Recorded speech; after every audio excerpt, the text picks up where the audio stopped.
اعوذ باللہ من الشیطان الرجیم بسم اللہ الرحمن الرحیم ان تمسسکم حسنۃ تسؤہم وان تصبکم سیئۃ یفرحوا بها وان تصبروا وتتقوا لا یضرکم کیدہم شیئا ان اللہ بما یعملون محیط۔ ان تمسسکم حسنۃ، اگر تمہیں کوئی اچھائی پہنچ جائے، تسؤہم تو یہ بات انہیں بری لگتی ہے، وَإِن تُصِبْكُمْ سَيِّئَةٌ، اور اگر تمہیں کوئی نقصان پہنچ جائے، یفرحوا بها، تو اس نقصان سے خوش ہوتے ہیں۔ یہ وہی یہود کا ہی تذکرہ ہے جو اس سے پہلی آیات میں تھا کہ ان کی حالت یہ تھی کہ اگر مسلمانوں کو کوئی فتح حاصل ہو جاتی یا کوئی بھی کامیابی حاصل ہو جاتی تو ان کی فتح، ان کی کامیابی اور ان کی یہ خوشی انہیں بری لگتی تھی، اور اگر مسلمانوں کو کوئی نقصان پہنچ جاتا، جیسے کہیں شکست ہو گئی، تو اس سے وہ خوش ہو جاتے تھے۔ تو یہ ان کی حالت تھی۔ تو جب یہ ان کی حالت ہے تو تم ایسے لوگوں سے رازدارانہ تعلق نہ بناؤ۔ باقی رہی بات ان کے پروپیگنڈوں کی، تو ان کے پروپیگنڈے تمہارے خلاف کسی کا وہ کامیاب نہیں ہو سکتے۔ ان کی اس خواہ مخواہ کی بدخواہی کے جواب میں تم یہی کہو موتوا بغیظکم، اور ساتھ میں اپنے بچاؤ کا یہ سامان کر لو کہ ایک تو ان کو اپنے راز نہ دو، اور دوسرا یہ کہ ان کے اس طرح کی بدخواہی پر صبر کرو۔ وَإِن تَصْبِرُوا، اگر تم صبر کرو گے،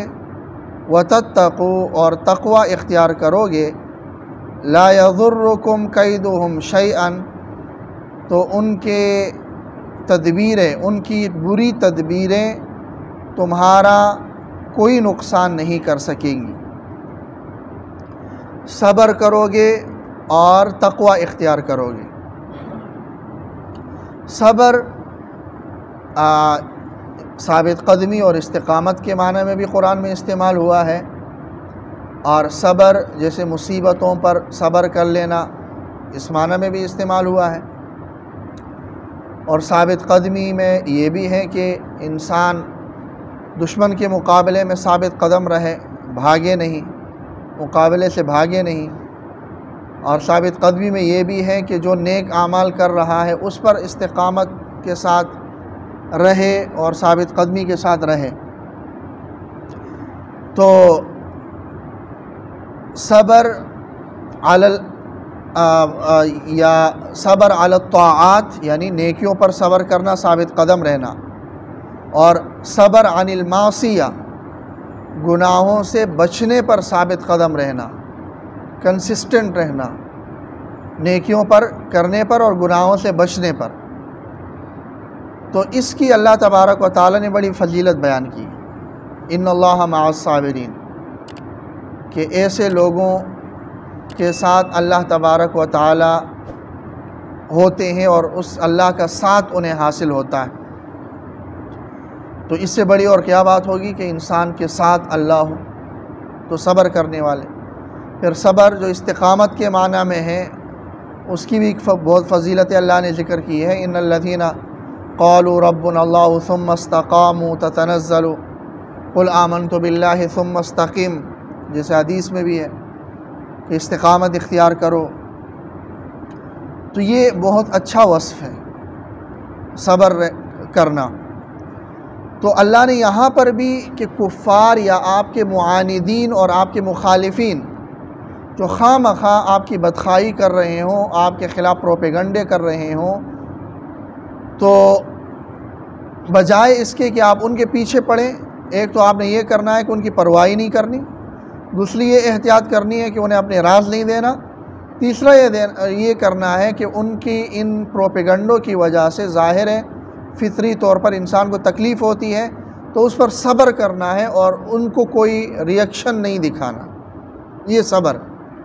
اور تقوی اختیار کریں، یعنی اللہ تبارک و تعالیٰ سے آپ ڈرتے رہیں۔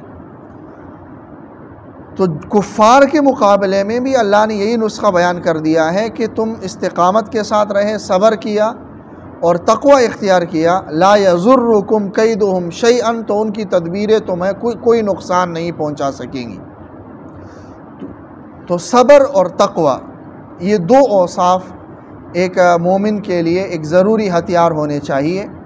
کہ وہ صبر سے کام لے اور دوسرا تقوی اختیار کر لے، تو پھر ان کے دشمنوں کا کوئی بھی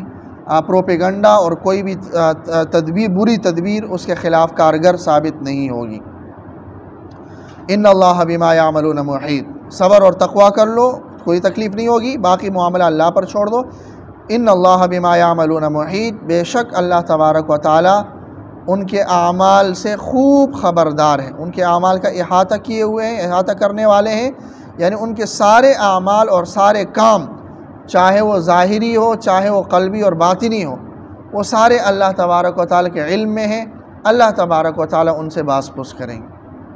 اللہ تعالی عمل کی توفیق۔